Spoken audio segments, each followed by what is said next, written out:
안녕하세요. 열도작도 천신대자 예언당입니다. 오늘은 소원 성취 방법과 소원을 이루기 위한 방법에 대해서 말씀을 드리겠습니다.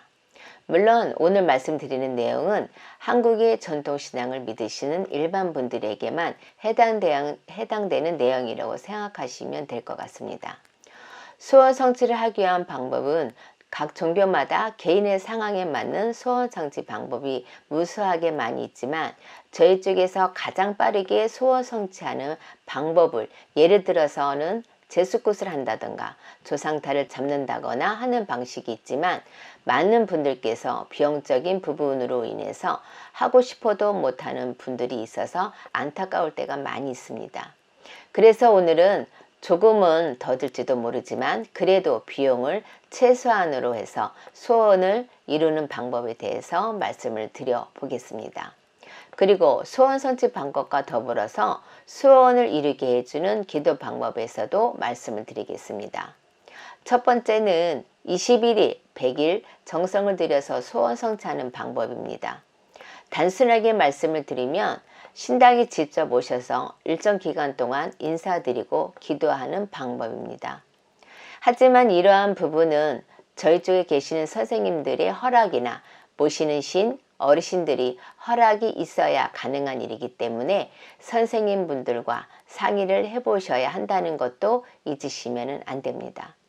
옛말에 지성이면 감천이란 말이 있고 정성이 지극하면 돌에서도 풀이 나고 꽃이 핀다는 말이 있듯이 첫 번째 방법은 정해놓은 기간 동안 단 하루도 거리지 않아야 한다는 것을 명심하시고 그 약속을 반드시 지켜야 한다는 어려움도 있습니다.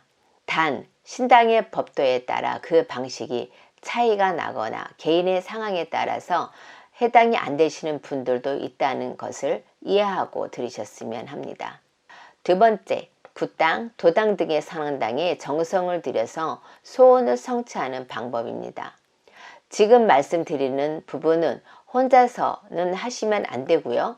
저희 쪽에 계시는 선생님과 같이 하셔야 한다는 것을 알고 계셔야 합니다. 선왕신을 모시는 선왕당에 정성을 들이는 부분에서 가장 좋은 것은 본인이 사는 곳과 가장 가까운 선왕당이 우선해야 한다는 것도 말씀을 드립니다. 두 번째 역시 개인의 상황이나 선생님마다의 방식이 다르기 때문에 선생님분들과 의논을 하셔야 합니다. 세 번째, 일정 기간 동안의 초발언을 통해서 소원을 성취하는 방법입니다. 네 번째, 방생으로 통해서 소원을 성취하는 방법입니다. 방생은 말씀드리는 대로 바다의 물고를 방생하는 방법입니다. 이 방법 역시 저희 쪽에 계신 선생님분들의 방식과 시기가 모두 틀리기 때문에 상담을 통해서 진행하셔야 합니다. 다섯 번째는 위에서 말씀을 드린 네 가지 방법을 하시면서 같이 하셔야 하는 소원 성취 방법이고요. 그 방법은 잠들기 전에 항상 조사님께 감사 기도를 하는 것입니다. 그럼 이제는 기도를 하는 방식에 대해서 말씀을 드리겠습니다.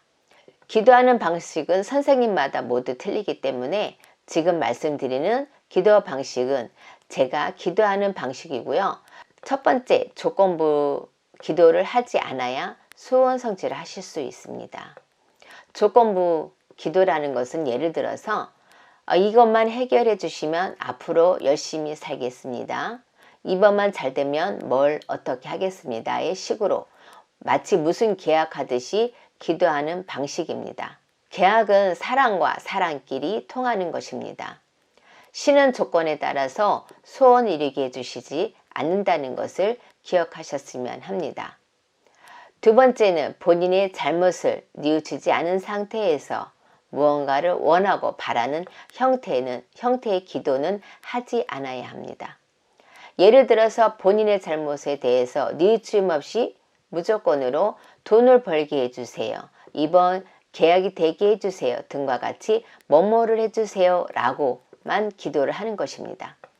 기도는 항상 본인의 잘못이 무엇인지 모르더라도 본인의 잘못을 뉘우치는 것에서부터 시작을 하셔야 합니다. 또한 지금의 감사의 기도 방식이어야 한다는 것입니다. 예를 들어서 지금까지 몰라서 많은 잘못을 했습니다. 지금이라도 다시 한번 일어설 수 있는 기회를 주셔서 감사합니다. 이 식으로 뉘우침과 감사의 기도 방식으로 하셔야 합니다. 감사 기도의 경우에는 작은 일에도 하시는 것이 좋습니다. 예를 들어서 귀인을 만날 수 있는 기회를 주셔서 감사합니다. 이제 조금씩 마음의 안정을 찾게 해주셔서 감사합니다. 와 같이 사소한 일에도 감사의 기도를 하는 것이 중요합니다. 감사 인사, 감사 기도는 성부를 앞당기는 매우 중요한 방법입니다. 세 번째, 원하는 것에 기한을 정하는 기도를 하는 것은 올바르지 않습니다. 예를 들어서 언제까지 꼭 해결해야 합니다. 이때까지 안 되면 안 됩니다. 이번에 안 되면 저 큰일 납니다.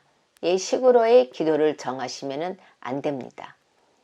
본인의 간절함을 모르는 것은 아니지만 그러한 간절함이 잘못된 방식으로 인해서 이 또한 조건부 기도가 된다는 것을 기억하셨으면 합니다. 네 번째는 진심으로 기도해야 소원 성취를 하실 수 있습니다. 제가 위에서 세 가지 기도 방식을 말씀을 드렸지만 만약 기도를 해보시면 위에 세 가지 방식이 정말로 어렵다는 것을 아시게 될 것입니다. 자신도 모르게 습관처럼 잘 되게 해주세요, 꼭 되게 해주세요 가 자연스럽게 입 밖으로 나오는 모습을 보시게 될 것입니다. 그렇기 때문에 잘못된 기도 방식을 버리시고 어렵더라도 진심으로 기도를 해야 한다는 것입니다. 감사기도 역시 입으로만 흉내내는 기도는 안 하는 것이나 마찬가지입니다. 마지막으로 드리고 싶은 말씀은 큰 변화는 하루아침에 한 번에 오는 것이 아닙니다. 작은 기회에 작은 변화가 쌓이고 쌓이면 비로소 큰 변화가 시작된다는 것을 말씀을 드리고 싶습니다. 끝으로 이 영상을 보시는 많은 분께 조금이나마 도움이 되었으면 합니다. 많은 분들께 소원 성취하시기를 진심으로 바라겠습니다. 감사합니다.